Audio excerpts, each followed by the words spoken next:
Can a person be pro-life and for the death penalty? Yes. In fact, I had a Catholic friend saying that Catholics were the only ones who are truly pro-life because they believe they're against abortion and they're against the death penalty. But I think their focus is in the wrong place. They're focusing on the action, the taking of a life. They're not focusing on the recipient of the action or the reason of the action. Okay? The reason that we execute people for murder is because they have committed sacrilege against the image of God. Deuteronomy and Exodus both say that the reason for the death penalty is because they have taken someone created in the image of God. That's why abortion is wrong, because the baby is made in the image of God.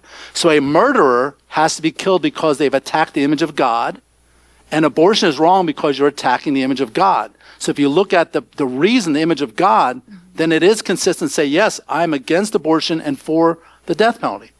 And in fact, people say, well, death penalty is Old Testament. No, it's not. Paul said, doesn't the government bear the sword for a purpose? They don't bear it in vain.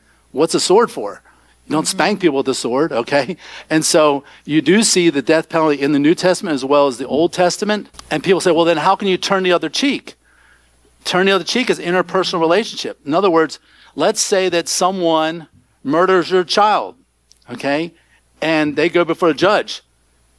One of the things that our founding fathers did really well was in England, if you sued someone over a murder case, it'd be Smith versus Jones.